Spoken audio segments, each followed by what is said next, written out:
This is a HeadGum podcast.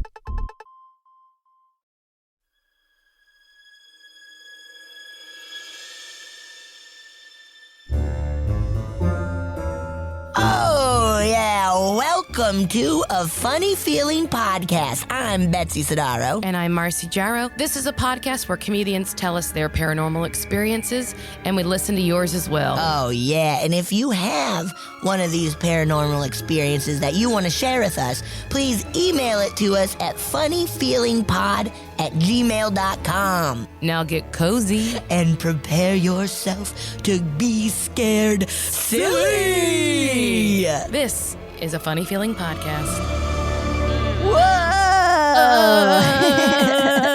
Oh my God, it's happening. It's happening.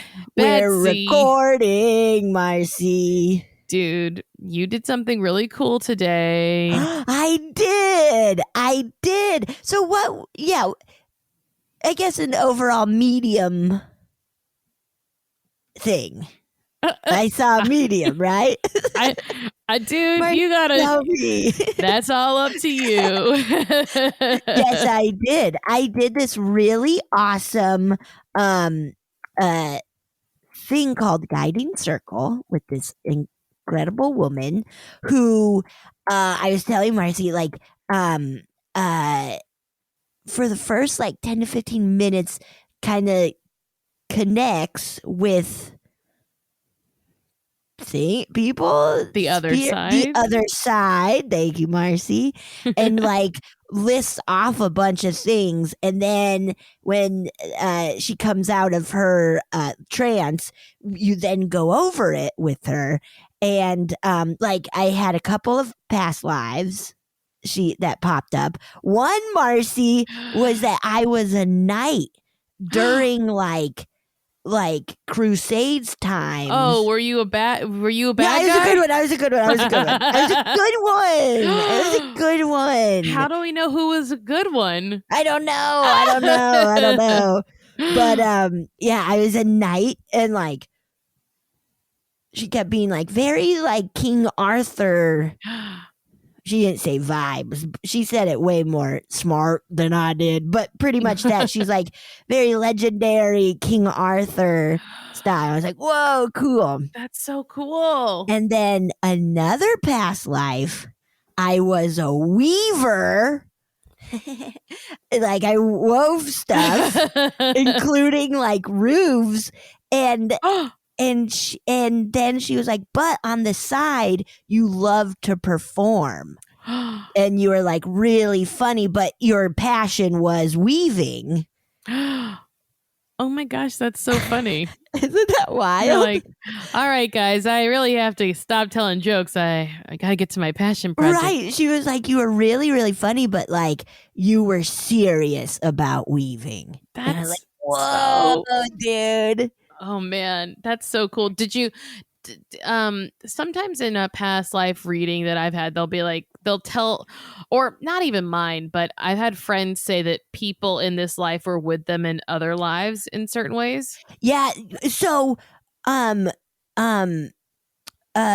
she was saying that with the weaver part, that pretty much people who I perform with were also people in that world. Isn't that cool? That's so maybe really cool. you were a something too. Oh man, I hope I was. Yeah. I was probably the person you killed in the Crusades. Yeah, probably. I was like, be Catholic! See, also weddings came up, and I think it's because I had I got weddings I have to go to. And she's like, okay, I'm seeing another past life thing where you were in a wedding party, you're up there on the stage, and it's the Wild West, and somebody shoots someone at the wedding. I was like, whoa, okay, cool. What if that's just a premonition of the future? Oh my God, I'll let you know. She's like, you didn't die and you didn't shoot, but somebody got shot. Look, whoa. Let's just say the reception was awkward. Yeah, yep. It was cool though, and uh Looney Tunes came up. And well, in a like sonographic, so like sounds and graphics. And I was like, and we started talking about that, and I was like, well, I've always been very into cartoons. And she's like, What shirt are you wearing right now? What's like? She was like, oh. Yeah, she was like That's Looney really cool. Tunes, and I was just like, "Oh my god, I love Looney Tunes." Now, you're wearing a Colorado shirt, but would have been funny if she was like, "I feel like mountains and ski and." Yeah, I know, right? And at one point, she's like, "Elephants, elephants, elephants," and I love elephants. Lucille Ball came by. You do love elephants, I love and elephants. Lucille Ball, and I love Lucy. And I'm friends with Abraham Lincoln, so it was cool, and other stuff, but it was cool. She's really cool. That's so fun. It was just positive and fun, and just it was cool. That sounds like so much better than the time my past life regression was like my baby got eaten by an alligator in a river. Well, it's like, what? What? Come on, man. Well, it was because it was like a guided one, so it was just all me, and I was like, man, I needed somebody giving me some better stuff. That's so funny. Yeah, it was cool. I highly recommend it. Guiding Circle. Circle. Yeah. It's cool. I want to do it. You gotta do it. It's all fun. It's very fun. Very fun. To me, all these things, whether or not like I believe in the majority, but even if it's not real, I feel like it's like an experience, like a massage. Like you walk away being like, great, I have like that was cool, but nothing else really comes from a massage. So like, but it's still fine. Like I'm glad that I experienced it. Yeah, totally. It was really cool. Oh man, it was fun. You gotta do it, man. Guiding Circle. Yeah, it's cool. How you doing? Marcy? I just took the spotlight for so long. Sometimes I just like keep talking and talking because I haven't seen a face in a long time. But I was watching The Real Housewives of New Jersey last night, which was the episode where they had a psychic come on. Fun. And it was like all these women were like, I don't know if I'm going to talk to her because, I'm Catholic. We don't believe in that. And then they were like, oh! Like, it was so funny. Then one of the women, like, not to give spoilers, but one of the women, her parents are older, but her mom is like all of a sudden like doesn't want to live with her dad and is like just like hates him, and she's like, Ma, you gotta be nice. Why are you treating him like this? Like you're dividing the family. And the mom tells us tells her, she's like, I was 15 years old when this marriage was arranged because she's from Turkey. Whoa. This marriage was arranged, and then I had a child, and then I had to go to America. So like, so she got like ripped away from her family, and she's like, yeah, but that's just how it was. And then the psychic medium was like, she like didn't say anything about like neither of them mentioned the mother, but then she's like, your mom's pain is real, and you have to acknowledge that. Like that hurt is really there. Cause I mean, she was kidnapped basically. Like, I mean, yes, it was her parents like set it up, but like, that sucks. It's awful. Yeah.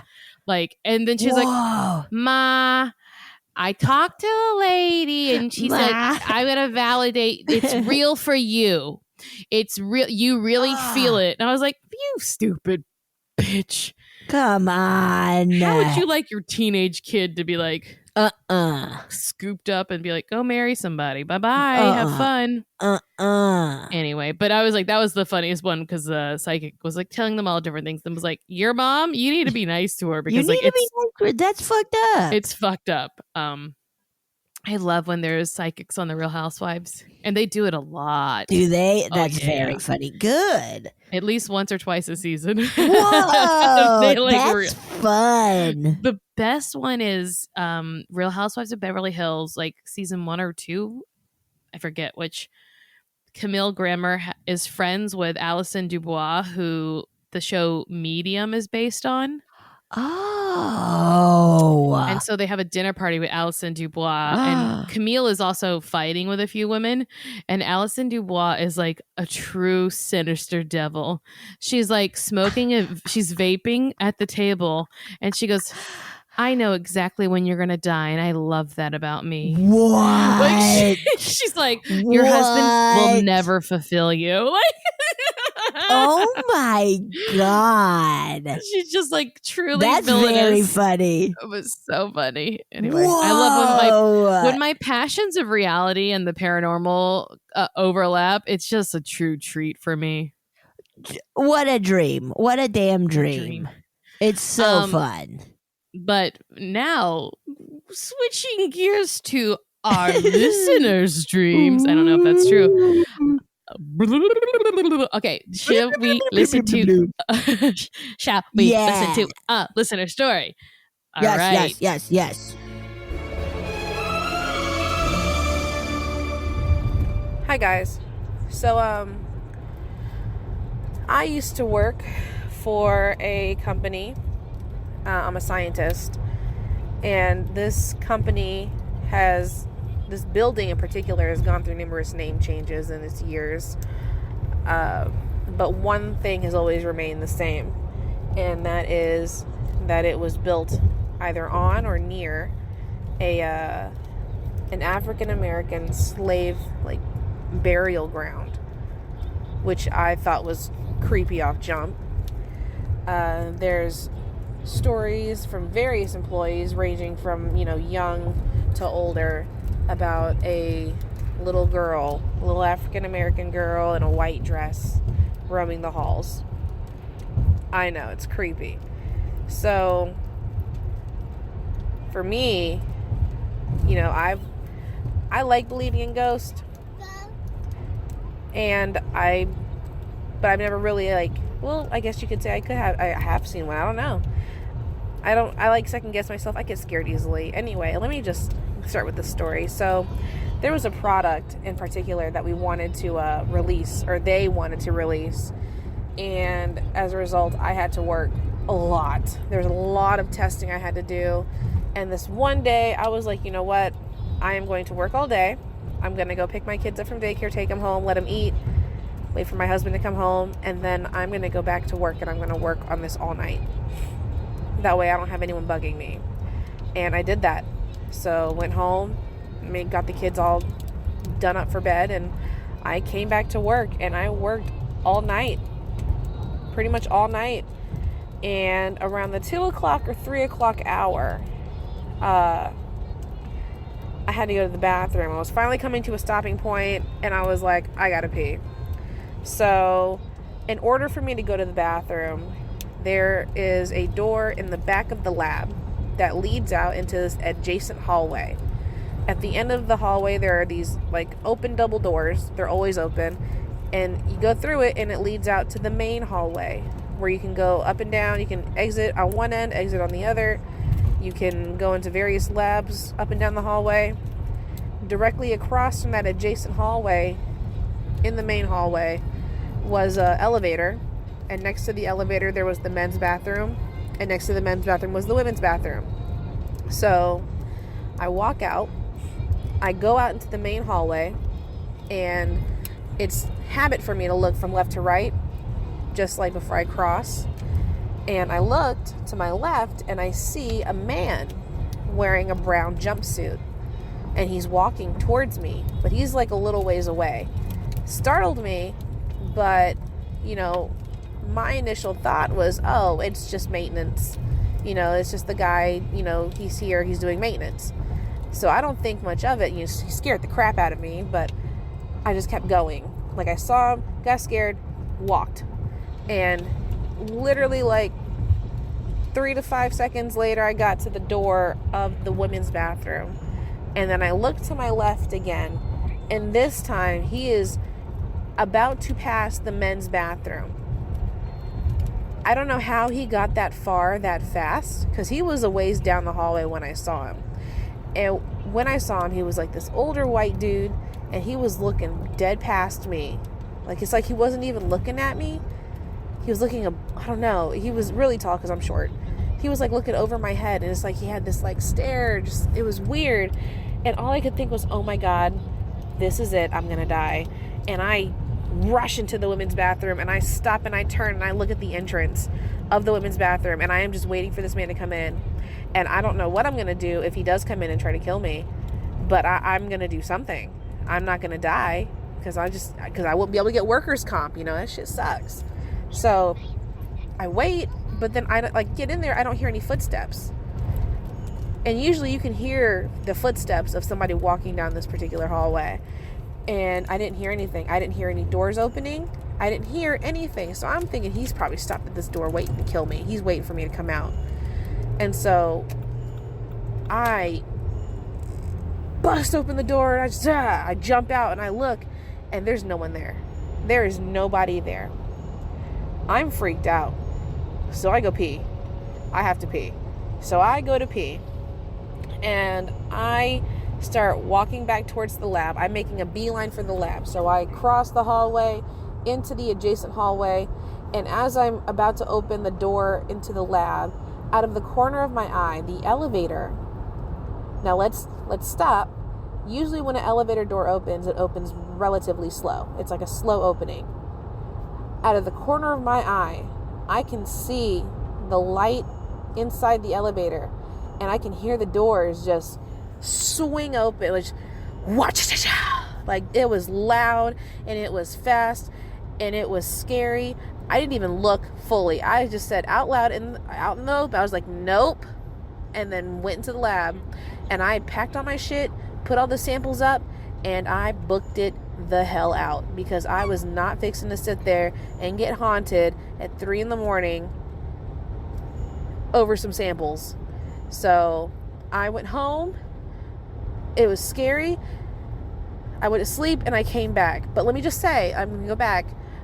When I left, you have to walk down this like walkway when you leave out of the lab and like walk out of the building. You have to walk down this like sidewalk walkway, and there are a bunch of windows in the building, and it's dark in the walkway I don't know why it is. It's so not safe, but it's dark, and like it's like a good like 40-60 feet between like the building and like the gate, and the gate has a security like booth, but there was nobody there because it was too early or too late, depending on how you think about it. And like the entire time I just felt like somebody was watching me through the windows. I didn't look because I was scared. I was scared shitless. I didn't even look. I just got in my car and I left, and then I went home, and then I slept for like maybe 2 or 3 hours, and then I stupidly came back at like 9 o'clock. 9-10 o'clock I came back in, and I was tired, let me tell y'all. I told my coworkers what happened. They had stories that were similar. They've heard the keyboards tip tapping when nobody was there. They've heard a chair move when nobody was there. It's just it's a creepy area, and I'm glad I do not work there anymore. Anyway, that's just one of the stories I've experienced there. That was probably the most like frightening one I've experienced so far. All right, thanks. Whoa. Whoa. Whoa, dude. A haunted laboratory is fun. I mean, yeah. Well, it depends on how much you like your job, because what if you had like a really boring, like monotonous job, and then it got haunted? You're like, not only Bummer. is this, yeah, not only do my boss is mean. Yeah, my boss fucking sucks, and now they're ghosts. What the fuck, man? I mean, to think that you're going to die, and not because it's a ghost. That's right. Terrible. Even that was so scary, of just like that waiting, watching the doorway to be like, is this man going to come? That is so fucking scary. Literally can think of nothing more. Yeah. I tell you, that's why I always confront danger. Yeah, you run right at it. I'm crazy. That's why you constantly are getting hit by cars. I mean, I'm You're like running right at cars. I can't stand the anxiety of worrying about it. Oh man, I just want to say I think maybe we definitely should not build things on top of cemeteries. Oh, I'm with you, man. Yeah. I'm with you. Especially because I wonder, like, since it was, a cemetery that the slaves used, it probably wasn't kept up well and stuff too. So, like, it could have been one of those things where, I don't know, where maybe surely they, like, when they started to do construction, they, like, put the remains what do you call them? somewhere. Yeah, relocated them. Bones? Yes. Yeah. You call them Hopefully. bones, I think. I mean, if you're lucky, you got bones left over at the end of our lives, but all mine are going to be pulverized. Yeah, not me. I'm going to be a tree or something. That is a really cool option. Or the thing where, sorry, now I'm going off the rails. But one time I did an ASCAT where a mortician, she came and did stories. The lady who wrote the book, Smoke Gets in Your Eyes. Oh, probably. She's like kind of a funny, and she has like very like Dita Von Teese sort of like hair. Yes, she's awesome. And it ended up like kind of turning into just a Q&A because everybody was so fascinated. And somebody asked, like, how do you want to get buried? Or what do you want to happen with your remains? And she's like, I want them to put my body in the forest and let animals and just nature take it. And I was like, that's fucking cool, man. I'm gonna look up her name. Caitlin Doughty or Doty. Caitlin Doty. Yeah, Smoke Gets in Your Eyes by Caitlin Doty. And she's got like black hair and it's very like goth hot and stuff. Yeah, she's really rad. Really cool. I read that book, so I'm familiar with what you're talking about. Like the idea. Yeah. There's also another process that I think is not legal yet in this country where they I think that's probably what you're talking about though, where they like freeze you, they like cryogenically freeze you and then use vibrations to shake your body to like break up the parts. Wait, what? That's not what I'm talking about. Well, wait, what? Basically, they like create mulch out of you because they so your body is like frozen, like hard frozen with cryogenically, and then they use like gentle vibrations, but it kind of just like shakes and shatters you.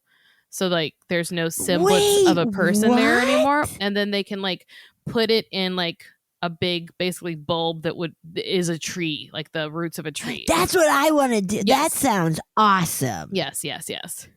Yes, I've heard of that, and that sounds cool. Yeah, I mean, tree, cremation, have the animals eat me, any of those. It's such a weird thing to think about. Just like, I mean, so many people are buried, but to be like, that's all we're doing? We're just like stacking them up down there? Just stacking them up down there. Do you think ghosts, like, because it does seem like that maybe more than anything that land is just like, probably like, hey man, don't be here. Like, that's what I think is probably going on in that building. Like maybe a sense of like, don't be here. What are you doing here, man? What are we More doing? than like, we're haunting you. It's maybe like a almost like internalized manifestation of like, don't be here. And that's like, you're haunting yourself. But I don't know. Haunting yourself, You're haunting yourself because you feel guilty and you should. Calls coming from inside you, man. Uh-huh. But do you think if we did more productive things with our bodies, would our spirits be like, that's cool, I'm out? Like, or would they be like, you made me into a fucking tree? Now I'm gonna fucking haunt you. No, I think more our spirits would be more like, yeah, okay, great. Yeah. But also I do think if something traumatic, like that's, dying at 172 years old in my bed, very happy. Traumatic. That's very traumatic for you. No, that I'm saying without the trauma, then I'd be like, yeah, cool, turn me into a tree. Now, another option is you can put your ashes in degradable urn that you like throw off into sea. Oh. Yeah, and like Okay. people do that. I was watching, I'm into TikTok. You love TikTok. I was watching. I like when you send me some TikToks. I try to like tailor them for who I think will like them. You do very good. I was like, I think a toddler, a 2-year-old skiing and Cruising. she was so chill about it too. So chill. Just pizzaing so hard, but blasting through the trees. It was great. Yes, to be like woodsy skiing, but she said I felt good. That was a good fall. Yes, so cute. But this woman was talking about, and she was just posing the question that while all of our sea life is dying off, we know this is happening, that like it's overfishing, pollution, rising water temperatures, a lot of things that are causing it. But will that drive up bigger predators from beneath? And she's just posing it as a question, and she was like, yucky. Because at one point NASA was exploring the ocean, but then they don't that's dude, there's some shit down there. There's crazy stuff down there. If their food starts to run out, they will seek out new sources. Chills. Us humans. Yeah. Oh my God, I got chills. Yeah, and there's like crazy stuff. Yeah. And sharks don't want to eat people, but they will try a person. Like that's why people get bit by a shark, and then the shark is like, ugh, gross. And they that's why sharks don't usually like just devour people, right? They like will bite a surfer on the leg and they'd be like, that's not what I thought it was. Yuck, yuck, yuck, yuck, yuck. Ew, nasty, nasty, nasty. But I'm gonna keep going. They had to. Because they don't have any moral dilemmas, It's not like us being like, well, I don't want to eat a pig because it's so cute looking. Right. They're like, I need to survive. They're like, I'm kind of hungry. I'm gonna eat this pig. Mono got me a very fun video game for my birthday last year where you are it's like pretty much Grand Theft Auto, but you're a shark. And you swim around and you could like jump up on the beach and eat a bunch of people and get points, and then like go back down and you like have to take out boats. It's awesome. That sounds really fun. That sounds super fun. It's really fun. It's really fun. Well, I hope no creatures from beneath come up here to eat me. Come to you rather than you go to them. Yeah, like I hope they don't like be like, we have to evolve into having legs. So we can go oh no! I feel that'll take a little while. That we'll be dead already. I think that takes some time to develop legs. Betsy, what if they are already down there with legs? Dude, they might be. Ew. They're ew. Sorry, bro. The ocean is so scary. Get out of here, ocean. I don't need you. Don't know. We don't know anything. We don't know. Let's see. I have one right here. I do too. Oh my gosh. This one is entitled Daughter and Mom Having the Same Spooky Ass Dream. Whoa. Honestly, this would have been a good segue for earlier. When I was like, speaking of dreams. But yet I blew it. You fucking blew it, dude. All right. Hello, ladies. I'm a very new listener and found you through Spotify's recommendation. And oh boy, I'm glad they did. Oh, us too. That's nice. Betsy, I love you and Disjointed. Thank you. And Marcy, you crack me TF up. Thank you. Yeah. So I was about 22, 23, which would make my son 2 to 3 years old. His father and I were not together and going through a very hard time. On top of all that, my mental health was deteriorating. So my amazing parents let me and my son come live with them rent-free for a while. Bless them, LOL. Yeah, man. Parents, man. It's really a lifelong commitment when you It have kids. really it is, You man. really have to like be ready to step up at any time. Yeah. Wow. So my son and I shared a room and a bed. Hard time, man. Oh. The room was directly across the hall from the bathroom. We kept the light on through the night as a nightlight. So I always kept my room door closed at night. Not to mention I didn't want my toddler to get out. He was just too short to actually turn the door handle. One night, I'm almost asleep next to my son. The night he decided to sleep horizontally, feet in my ribs. Oh, yeah. When all of a sudden, I can't move anything or feel my son next to me. Oh. I'm very awake and aware of what's going on, but just can't move.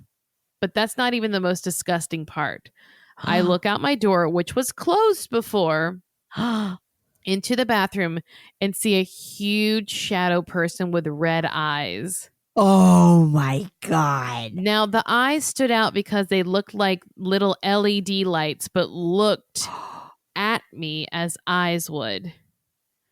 I don't know, man. It was fucking gross. But the stare off lasted for what felt like hours. I eventually snapped out of it, checked for my son, and just sat up all night, unable to fall asleep. I didn't tell anyone about this simply because I have nightmares pretty often. Each one's scary in its own right. So I chalked it up to that. A couple days after, my mother was cleaning in the bathroom and I just hear this scream. How the fuck do we have maggots in here? And sure as shit, there's a handful of maggots in the corner of the doorway. The fuck? Ew. When people say a handful, I can only imagine it being in a hand. Yeah, of course. Ew. So what the fuck? We clean it up and never see them again. But a month or so later, me and my mother are talking about our recent dreams. And she says, yeah, I had a really scary dream of someone with red eyes standing in the bathroom doorway. And I couldn't find you or your son anywhere. Holy shit, Mom. Same. I don't know what that means or why it happened, but it hasn't happened since. Crazy, right? It was definitely scary for us. Thanks for reading. Stay sexy and don't shit your pants. Megan from Ohio. Too late, Megan. Whoa. Got like one of the coolest smiley faces. Is that? That's fucked up. I'll tell you what it is. It's fucking fucked up. That's fucking ghost, dude. I mean, I don't think that's a ghost, Betsy. Ghosts, people don't die with red eyes. That's true. So, that's a demon or something so bad. I'm throwing it out there that that's not a person haunting you. Okay, I know. That's so scary. Oh, boy. Maggots, dude. Especially, you're right, especially with the maggots. Even more demonic, right? So, yes. So bad. So what? I'm going to ask you only because I have my own answer. Okay. Everything I do in life is just to come back to me so I can talk. But what do you think's going on there? What do you think? Why did that happen? Or how? Dude, I mean, maybe it is because it was they were going through such a hard time, and so this evil entity was like, "Ooh, perfect prey," you know, and kind of following. And wow, maybe something like that, like easy pickings, just easy pickings, like. Yeah. Wow. And for sorry, like real quick, like for the mom to also be like, I couldn't find you or your son, like having that, like that's so specific and the same thing, like that she was feeling. This is wild. Yeah, I think exactly the same as you, Betsy. I think it was someone going through a really hard time and something just poking around to see how weak she actually was. Oh, yes, just poking around and then being like, "We got one." If it's if she was weak, but she wasn't, and her mom was like, "Nuh-uh." Yeah, let me tell you, Whoa. I think Mamo, grandma, I have a feeling that Grandma stopped that shit. I do too. Like we were saying, parents are like fucking stepping up and doing everything. I Dude. think because her daughter, who has a small child, is probably like, struggling. Yes. And the grandma saw it and was like, I don't know. I have this feeling that grandma's power is like, don't you fuck with my family. Right. I have that feeling too. Yeah. Wow. Oh, it makes me have that's chills. so spooky. Yeah, I'm covered in chills. That is too Megan, damn spooky. That is nastical. That is nastical. Like testicles. or fantastical nasty. That's fantastically nasty. God, could you just imagine like waking up and seeing like a big shadow with red eyes? No. Marcy, no. If I even woke up and a door was open, because since I was a little kid, I have a thing about sleeping with open doors. I won't do it. I'm scared of like a doll coming out of the closet to kill me. So I've never let any doors stay open. No. I would lose it. Yeah, even if it was just my bedroom door open, I'd be like, Yeah. Also, because mine's very hard to open. I know how to do it. Yeah. Great for fires. Yeah, really awesome for fires and other things. God, that story was yeah. truly, truly, truly, truly, truly scary, Megan, and I'm glad that was the last you heard of it. Yeah. Hell yeah. Get that thing out of there. Oof. Okay, you ready for one? Always. Horror abroad. Demonic. Oh my God. This is a really demon-heavy show, huh? This is spooky. Yeah, dude. I'm a little worried. Hello, Betsy and Marcy. I'm Hakaia, 19 years old from New Zealand. Yeah. Do it, Betsy. Do an accent. Do it. Hey, it's me. I'm a Kiwi. Wait. Yeah. Okay. I was like, yeah, that's Kiwi. Yeah, right. New Zealand. Oh, she's killing it. Zealand. Hakaia. She's killing it. You're welcome. Okay, it's a real doozy. Nope, I can't do anything. I can't do it at all. That was like Irish. Yeah. So, to preface this encounter, my family has had a history of being very spiritually sensitive. My Nana would see a psychic every year or so, staying in touch. She would also bring her son, my uncle, to said psychic from the age of 12. Whoa. We all have what I would call the sight in the terms of being able to sense what others can't. Being sensitive, in other words.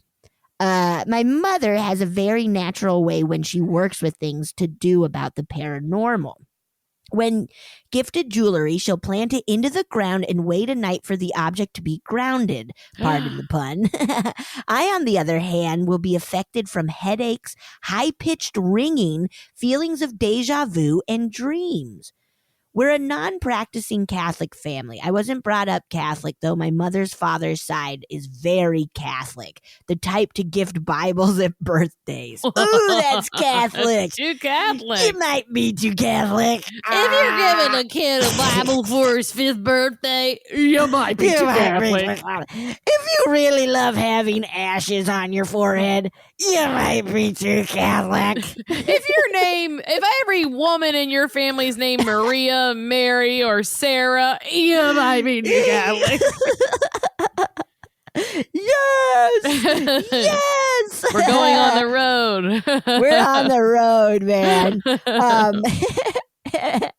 Anyway, in 2018, the year after I graduated high school, I was a part of the Young Shakespeare Company, which is compiled of the best young Shakespearean actors in New Zealand. To put in perspective, from the 15,000 who enter, only 48 are chosen to go to the next stage. Then from there, only 25 as a company to London. Yes, our talented friend. Yes. Yas, our Quan. friend can act. Yes. Yes, you could do Oxquan, Shakespeare prose. Octquan, to be or not to be, Quan. Yas.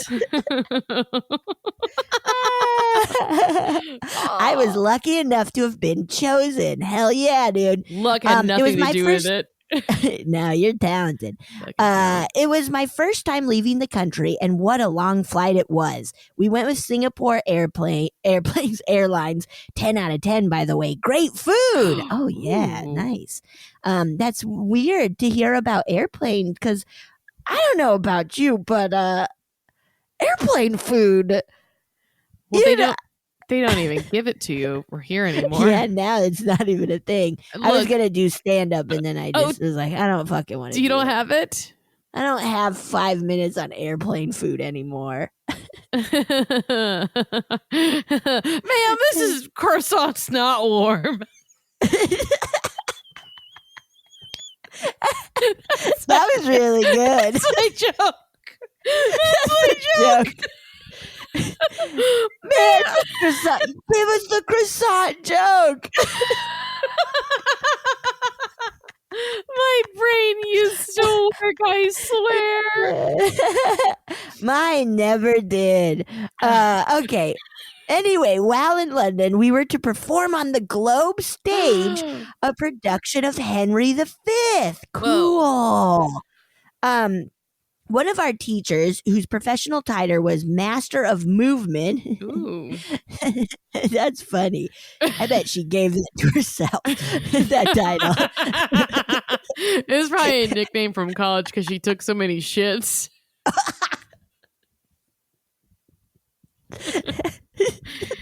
Oh, that's good. This that's croissant's not warm.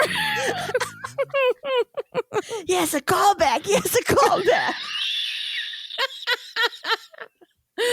Oh my God, Marcy. You got to take that on the road. Why did I say it out loud? I don't Also, know. like, a croissant is such a funny specific airplane food. Like, not airplane food. Yeah, they're not baking croissant. Croissant. Okay. Croissant. I apologize to our very Don't talented you- friend. Don't you dare. Oh, God. Okay, one of our teachers whose professional title that she gave herself was Master of Movement. She was a mature woman and had a very Maggie Smith air about her. She, however, had a funny way of knowing about emotions and reading people. She would get us in a circle and have one of us walk around. She would then proceed to tell us our flaws and what we needed to do / avoid to better ourselves acting, right? What a wild. If I don't get a new writing job soon, this is what I'm gonna start doing. I would love to do that. Yes, you would be so good. Walk around, you in the orange shirt. I have some notes for your body. Oh, that reminds me of the guiding circle. They're like, stay away from corn. Isn't that weird? That is so I love popcorn.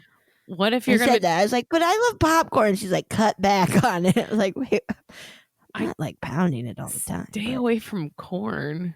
Isn't that weird? Maybe you're gonna choke on a whole cob of it. I mean, I do like to just suck it like a dick while I eat it.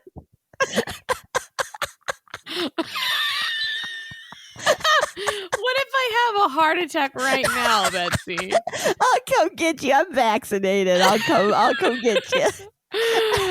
Oh God! Okay, I'm so sorry. Impossible to get through. Our talented friend. What's going on, man? I'm just giggly. Okay.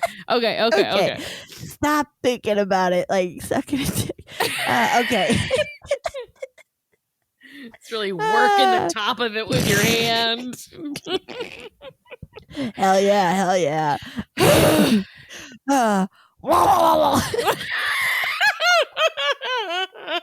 Grapefruity the corn on the cob. using butter as lube. Oh God. Oh my God. Okay. I laughed till I I'm felt so tired sorry. inside my body. Yeah. Okay. I'm so sorry. So pointing out flaws. Flaws, yes. flaws. This would bring me to a particular night that will forever haunt me. We were staying at LSE University Halls, a truly great place. Plus, it had a bar. Very cool. Nice.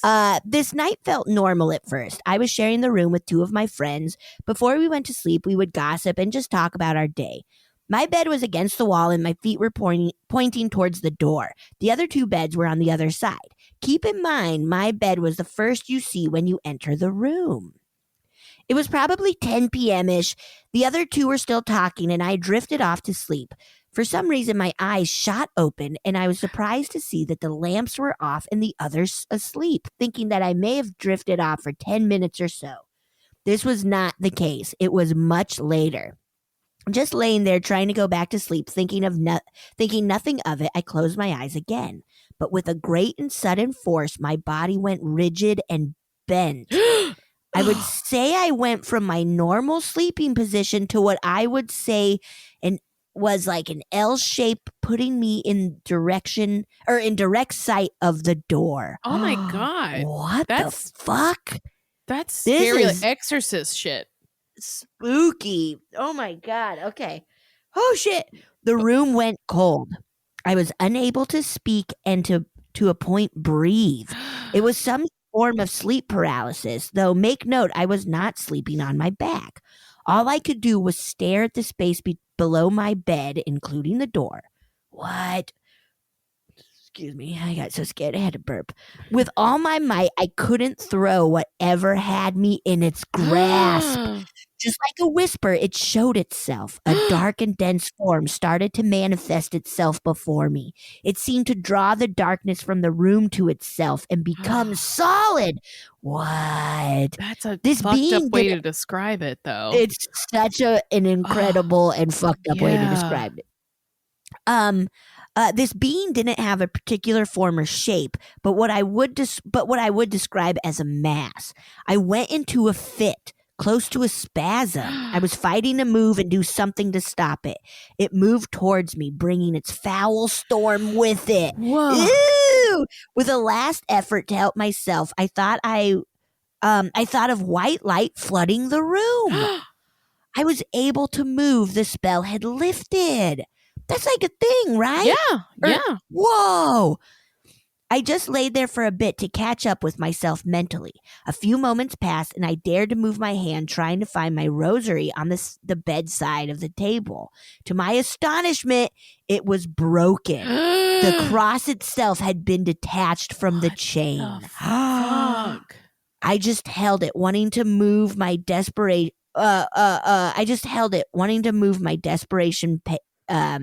Peaked, and I sat upright, swinging my legs off the bed.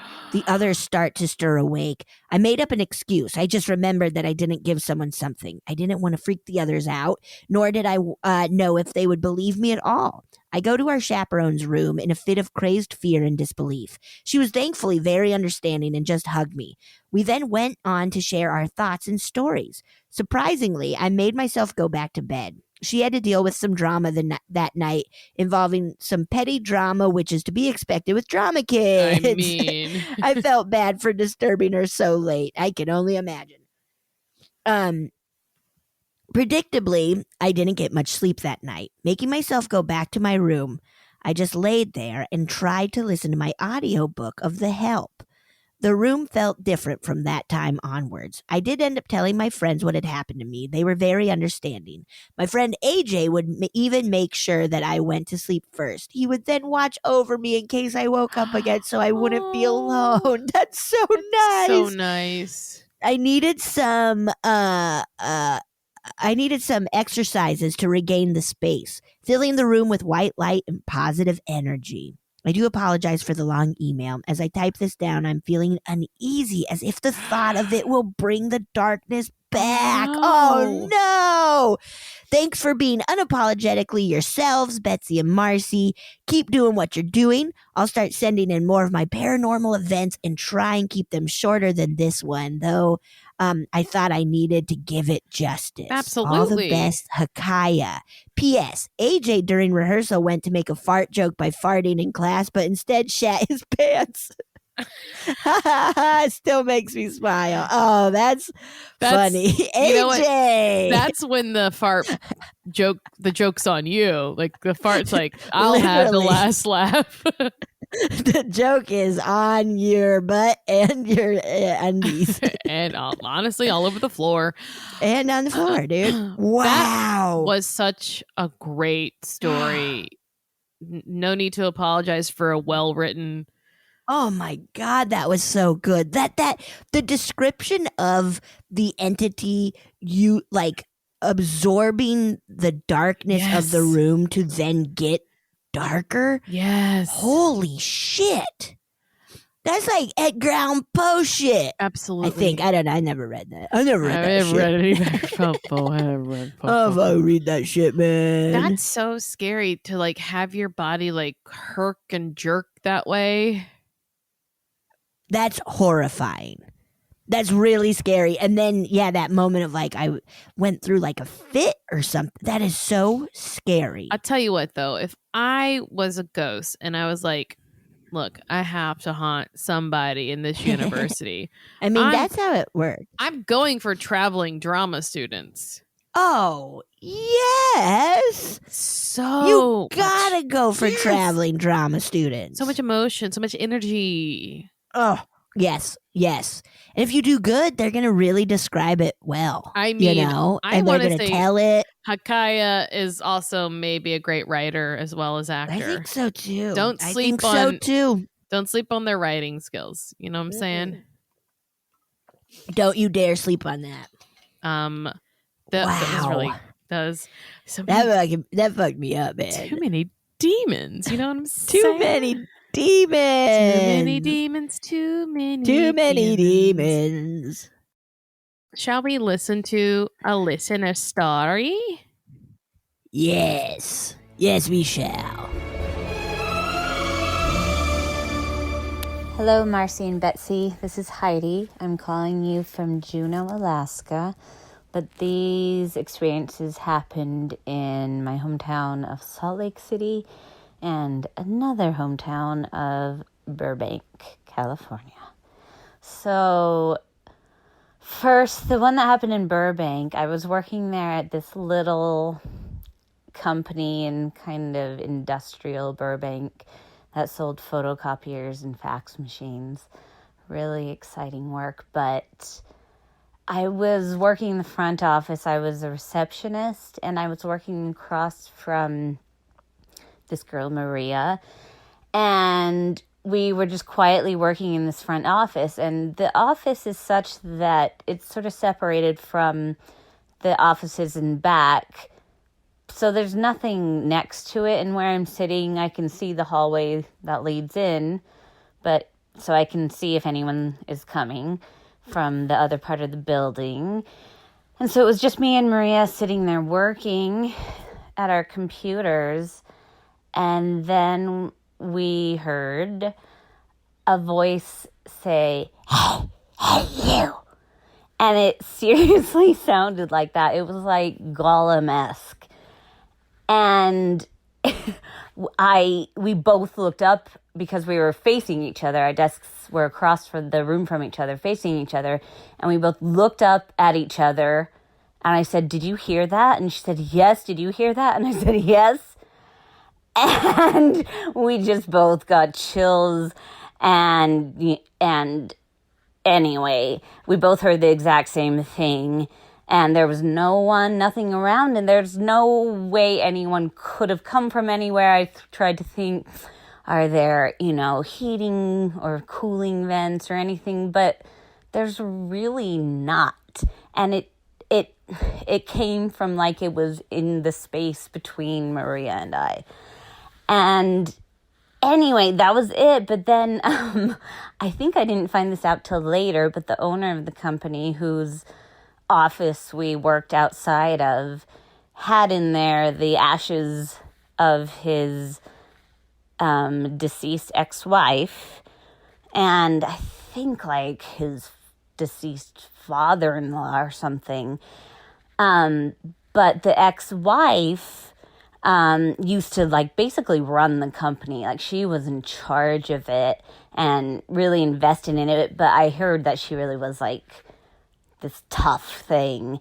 And one of my other co-workers, Mary, said she had felt something behind her before too. And she felt like it was the ex-wife. I can't remember if her exact story. But I mean, this is a shared experience. So it's one of those things I just haven't been able to explain away. So then my second little thing, it's not as big as that, but I was living in Salt Lake City, and I was doing a ghost tour on Halloween of Salt Lake City. And for the most part, like, it was fun driving around, stopping at little places outside of, a building, or, they were fine stories, but it was just kind of fun. And nothing really spooky. And, you're with a group of people. But then we went to a place up this little canyon right in Salt Lake City called Immigration Canyon.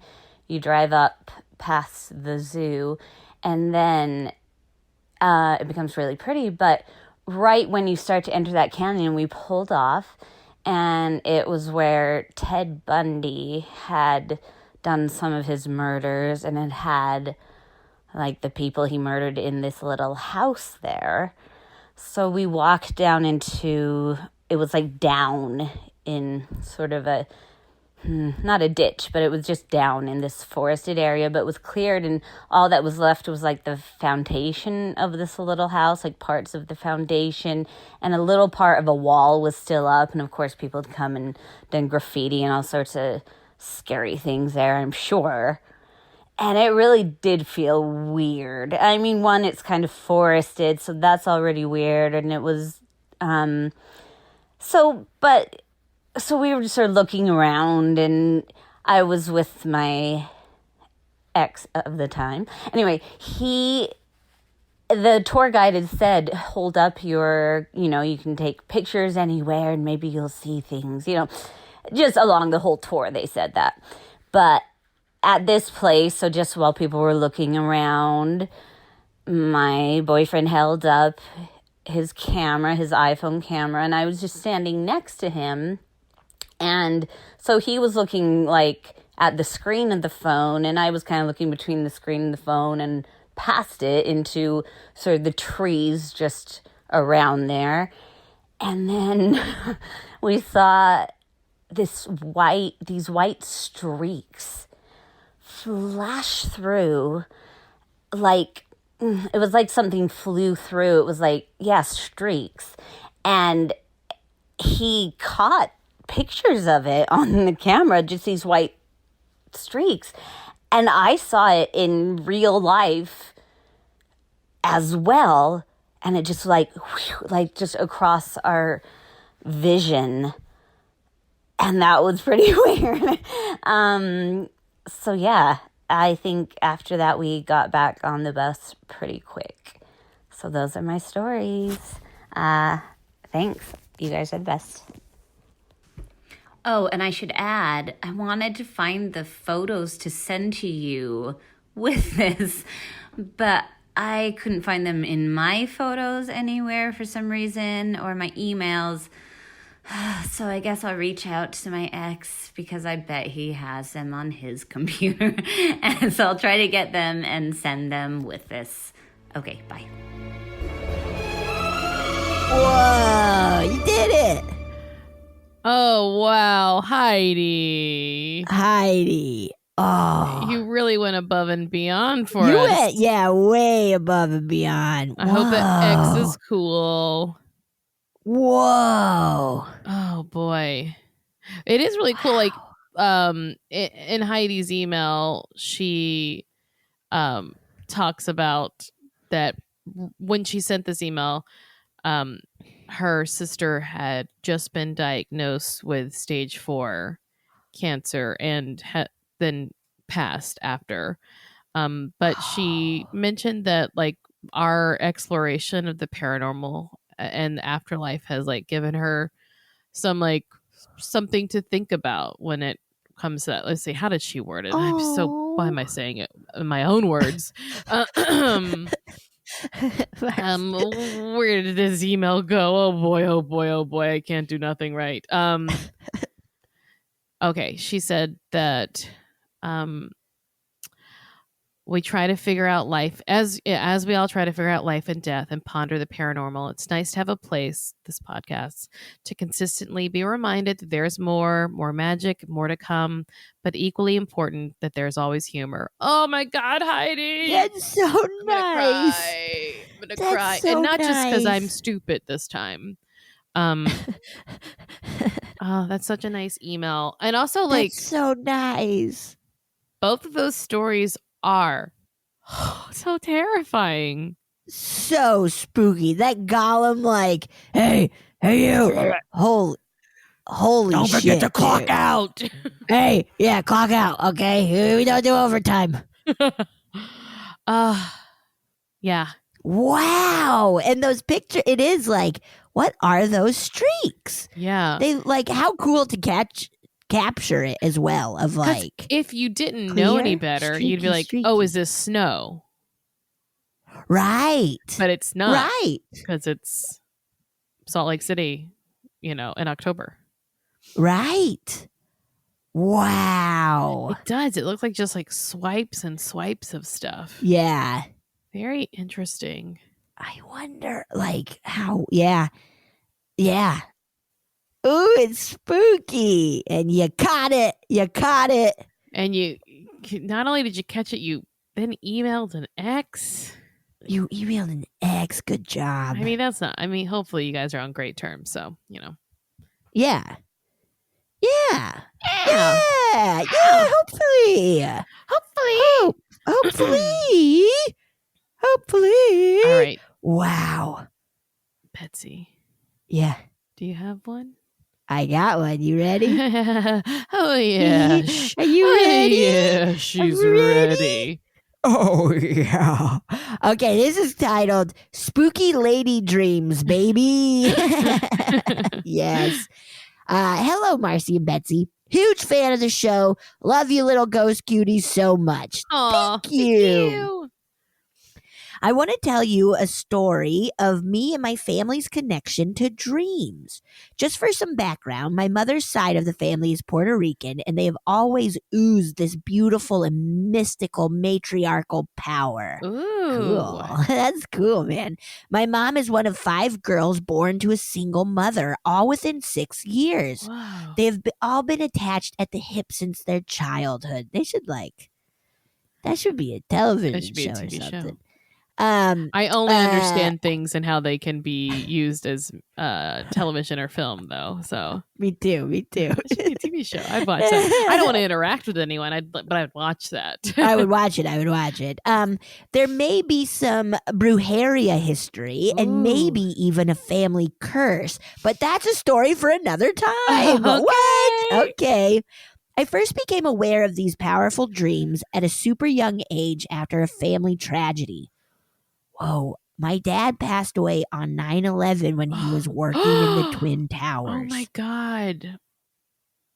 That's well, God, that's terrible. Holy shit. It's also like just to pause, like it's so terrible not only like to lose someone, but then to have it be like everyone did at the same time. So there's the added level of like societal trauma, not only your own. That's so hard. Oh Anyway. my God. That's- My Aunt Linda called my mom from Italy that morning while she was there to visit the Vatican, and before hearing the news, told my mom she had a dream my dad came to her. He said, everything will be okay. Tell everyone that it is going to be okay. Oh my God. Holy shit. Since then, most of my family, including myself, have had dreams of my dad telling them all the exact same thing. Oh my God. Everything will be okay. Oh my God. The first one I had, I was 9 years old. One of the most bizarre parts we've noticed, especially for us younger ones who don't remember much about him, is that we can't really hear his voice, but we know it's right. We can just feel it. And we could just feel it's what he sounded like. Sorry, I kind of butchered that, but you get it. You got it. I You get- got it. You got it. Okay. Oh, yeah. Thank you. Our family experienced multiple unexpected deaths as the years went by. And not to say we got comfortable with death, but we definitely got more comfortable with the idea of connecting to those we lost.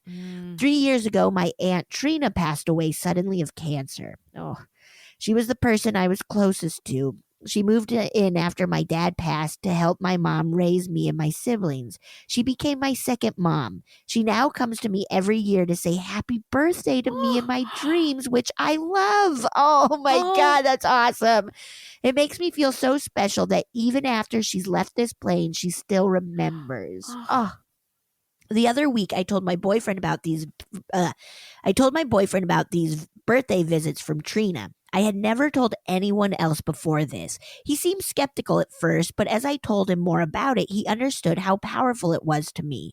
That night, I had what I first felt was a nightmare. In this dream, I was in my bedroom and could feel the presence of ghosts as they started to make noise and move things around. Ooh, I tried to keep yelling, "Go away, you are not welcome here, leave me alone," but nothing would come out. I kept trying harder and harder, and the room began to spin. Oh my God, this is scary. Suddenly, my mom and my aunts, excluding Trina, were in a circle around me. They told me to be comfortable. I ran to hug my mom. As I pulled away, she had become Trina. She was smiling as hard as she could, and as I looked at her, she said, "Yes, it's me. It really has been me this whole time." Everyone smiled, and I continued to hug her. I woke up crying and knew that something very special had just happened. It was a dream, but every detail of it has stuck with me in a way no other dream has. I absolutely believe it was her real presence coming to me to say that, and I also believe my mom and aunts showed up to ease me into this interaction. Wow. Almost as if Trina asked them to help her come tell me something. I'm anxiously awaiting her next visit as they seem to become more and more interactive. That's cool. There's a couple more very small but very weird details. The night after that dream, me and my boyfriend put on the grief episode of At Home with Amy Sedaris, and her first guest caller was named Trina. Kind of weird, right? Yes. Then the morning after that, my boss was telling me about his sweet mail lady named Trina. Whoa. And said word for word, "The world needs more Trinas." I truly thought my mind was going to explode. Super weird, right? Yes. Yes. Holy shit. Anyway, it's been a while since I've discussed dreams with my family, and I think another conversation is much past due. I'll let you guys know if anything more comes of this, but I was so moved. I knew I had to tell this story. Love, love, love the podcast. You gals are the best. Stay spooky. Much love and good energy, Marissa. Marissa. Whoa, that is so wild. Of Trina, like, Also, I mean, wow. I loved that coming right after Heidi's, Yeah. like, Yes. that, like, Yes. They're around us, like, the Mhm. idea that, like, they're like, look, I know it was stressful on your side, but we're fine over here. Yeah. We're doing fine. Everything's okay. And I have a calendar. I remember your birthday. I got your birthday down. Oh, that's incredible. Also, That's love a matriarchy. love it. Love it. Love a matriarchy. Oh, yeah. Yeah. That was really cool. I was That's thinking very about, like, cool. I've had a lot of family members pass in a short period of time. Like, when I first Mhm. moved to LA, it was like 4 deaths in like as many years. And there's a weird, I mean, it's so weird to describe, because, like, while all of it very sad, there was a sense of, well, they're fine now. And the Yeah. loss was there, but also Of I was like, course. almost a feeling of like, well, I don't have to worry about them. Right. Yeah. That is something like, that is nice. And now easier for them to visit, because I live far away from home. Yes. They just Yeah, pop on in my exactly. house Just whenever they want. pop on in my dreams, in my house. There you go. Just Wow. Pop on by. That was really cool. Yeah. I forgot I didn't read one, Betsy. Whoopsie. You gotta read one now. No. Marcy, read one. No. Okay. Please. You're going to love this because it's Oh. entitled, I Was Judged by a Fat Ghost During Quarantine. Yes. Oh, yes. man. Good. Hello, ladies. Let me jump right into it. Sorry, it's long. So as if the pandemic hasn't been stressful enough, I saw a freaking ghost. Last fall, we bought a new house. It's a crazy 60s ranch that's super dated.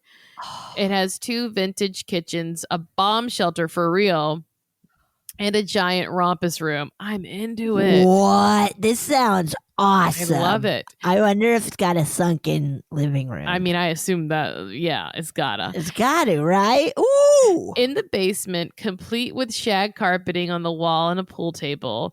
Basically, it's my dream house. The previous owners had built the house, and it clearly took a lot of pride in it, as it was so well taken care of. We adore it. Anyway, flash forward a few months, and hello pandemic, hello you shithead. Pandemic, hello COVID. I was permanently laid off from work and have been home with my 2 kids for the last 5 months.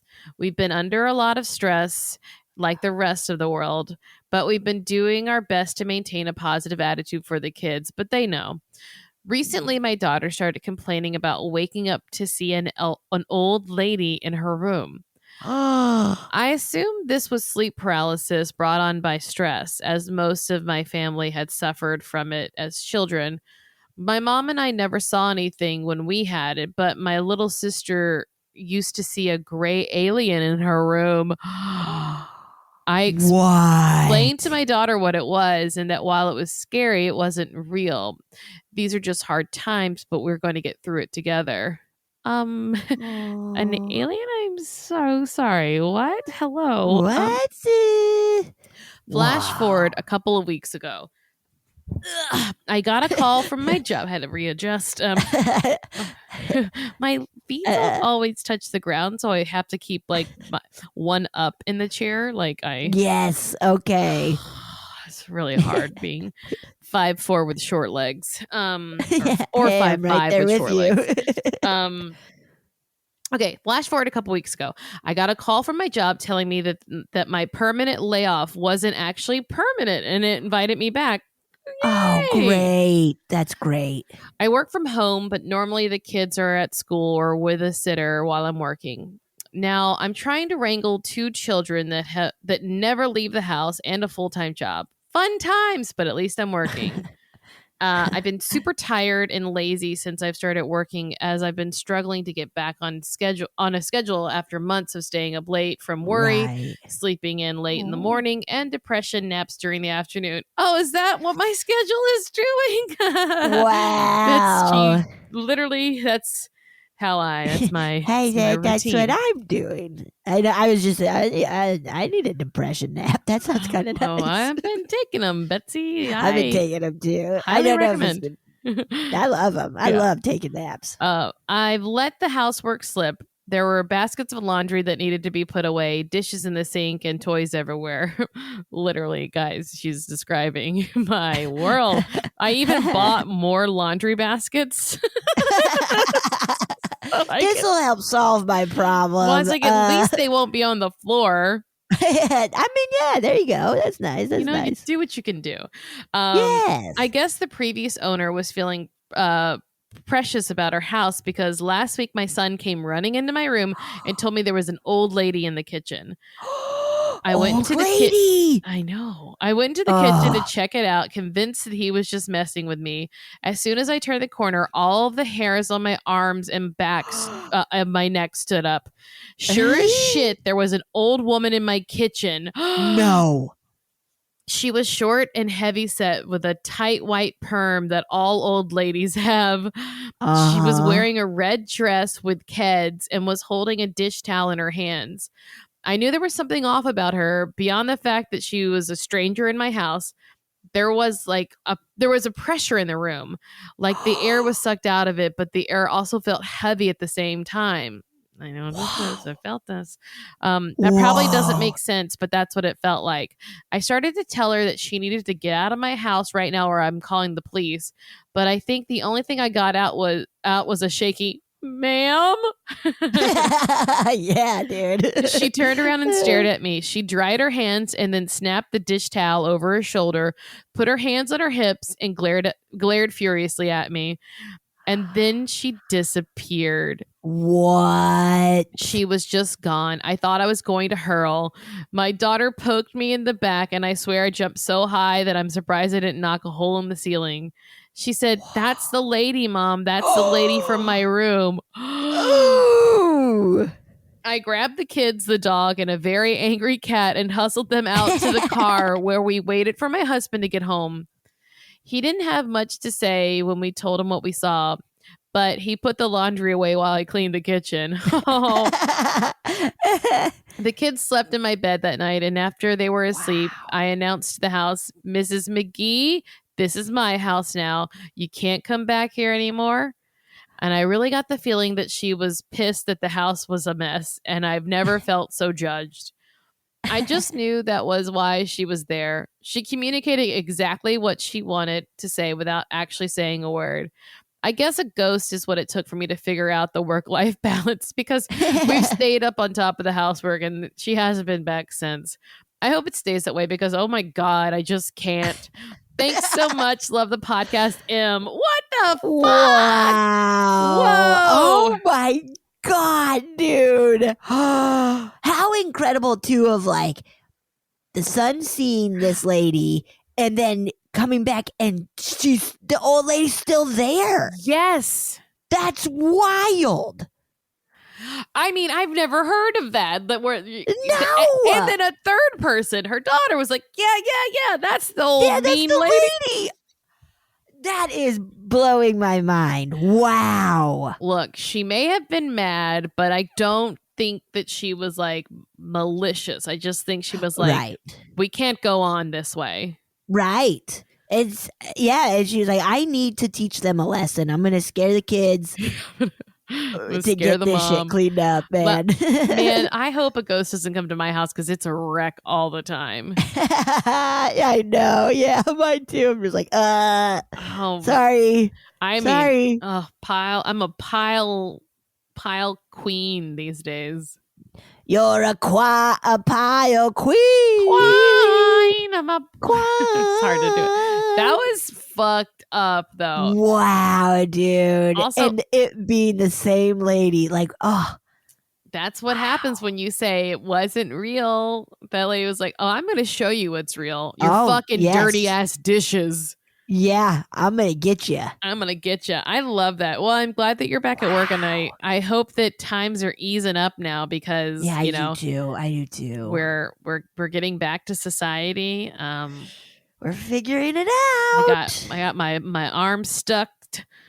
Me too. I love it. I was actually at a car dealership today because I leased a new car. I'm so excited. Yeah. And it was the owner like was in the back seat of my car, like just like I don't know. He was just chit chatting, and he wasn't wearing a mask. And he's like, "Are you cool with this, right?" And I was like, "Well, I'm vaccinated, so I'm cool with you doing what you want, but I'm gonna be wearing a mask."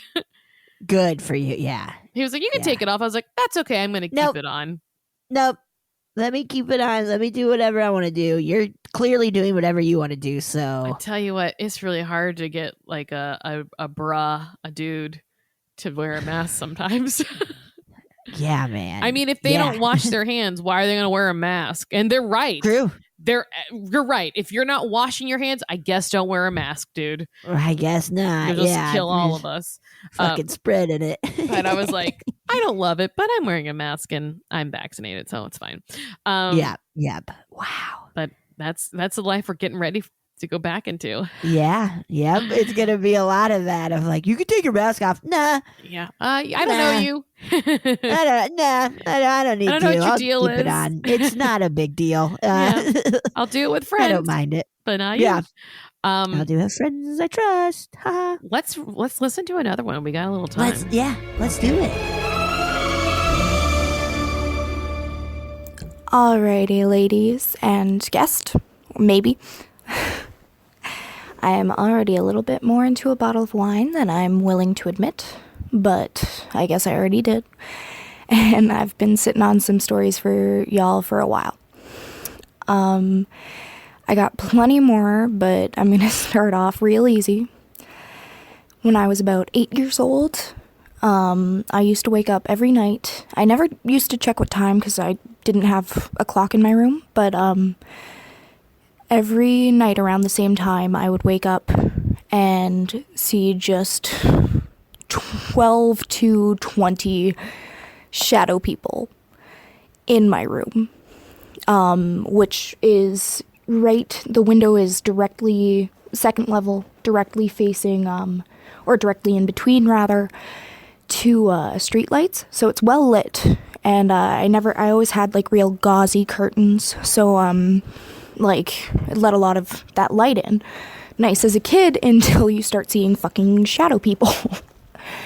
So some of them would be crouching literally like less than a foot from my face, like others standing by the window, by the door, like all kinds of different heights, all silhouettes, no hats, Marcy. But like fuck.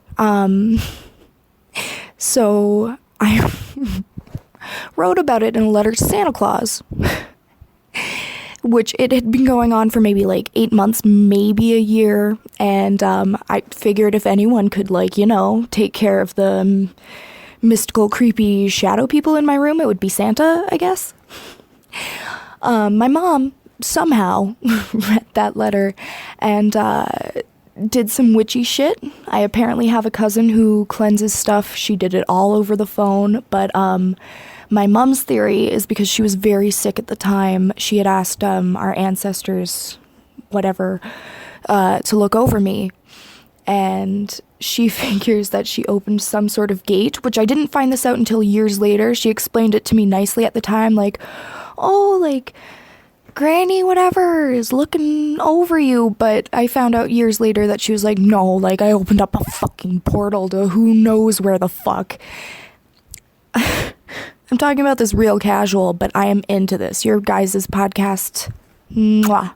I did the hand motion too, if you couldn't hear it. That's probably enough, but I'll go real quick with a goofy one. Me and 3 of my friends, I'm the only one who fucking drives,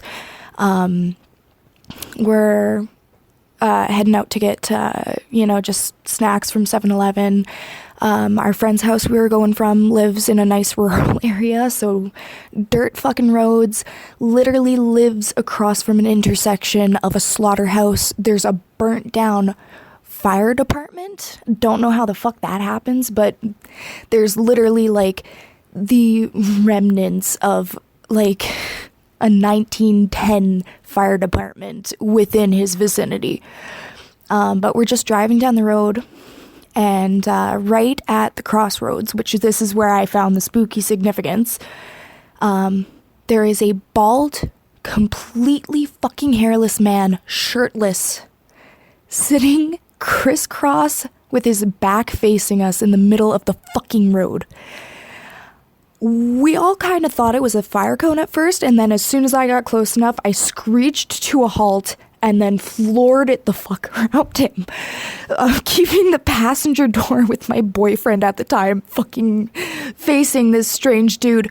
We all absolutely flipped shit because, like, I mean, obviously with all that shit going on, there's so much, like, horrible times. No sign of him when we got back. Still no explanation, but he was like doing some sort of chanting, moving his hands. I don't know. That wasn't a very clear story. Thought it was kind of goofy. We did find pants later on. Anyways, I'm sorry for being so unclear. I mentioned the wine earlier. Bit of a rough draft, but maybe I'll send it to y'all. Once again, adore all of you, whoever's on. Keep on at whatever you're doing. Looking forward to all of it. And I have more to send if you're willing. Goodbye. Love you guys. Thanks, listeners. Whoa, dude. That was the perfect amount of wine to tell a story. It was so good. Oh, man. So good. What the fuck? So that man was a real man then, right? Yeah, I guess so. They found his pants. But also, what the fuck are you doing sitting in the middle of a thing, man? Sometimes people just, they just get to a place in life where they're like, That's true. I'm not living by your rules anymore. I'm doing my shit now. Yes, that's true. That's true. Yeah. And sometimes you take a mushroom or something else, and you just say, "Fuck it, we'll sit in the That's road." very true. I mean, maybe Ambien. Oh man, I mean, I've definitely been like drunk enough where I'm like, I'll run the world. I'll do it my way. Yeah. Right. Yeah. Whoa. Oh, but the 12 to 20 shadow people. Dude, that is so scary. Some of them crouching. They had to make room. They had to make room. That's so many shadow people. That's too many. So many. One is too many. But 12, that's... Oh, and then the mom being like, oh, yeah, I think I opened up a portal. Oh, yeah. Mom fucked up, kiddos. Yeah, sorry about that. I definitely opened up a portal. But you survived. You made it. You made it. You made it. That's nuts, though. How cool. So wild. I mean, cool as in like sick, nasty, but cool. But like, cool, man. Yeah. But scary. But like, cool. Oh, yeah. Oh, yeah. Oh, yeah. These were great, guys. These were so good. Thanks Keep for them sending coming. them. Yes, thanks for sending them in. We loved them. Yes. Send us more. Keep them coming. They make us happy. Yes. Keep them coming, please. They make us very happy and scared. All right. If you do it. If you sit in a little box with the man on the other side of the screen and you confess your sins, you might be too Catholic. Ma'am, this croissant's not warm. Yes!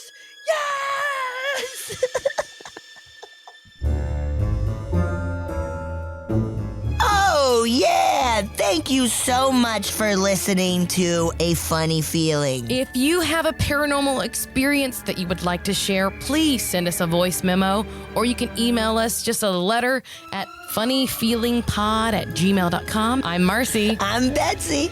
And don't shit your pants.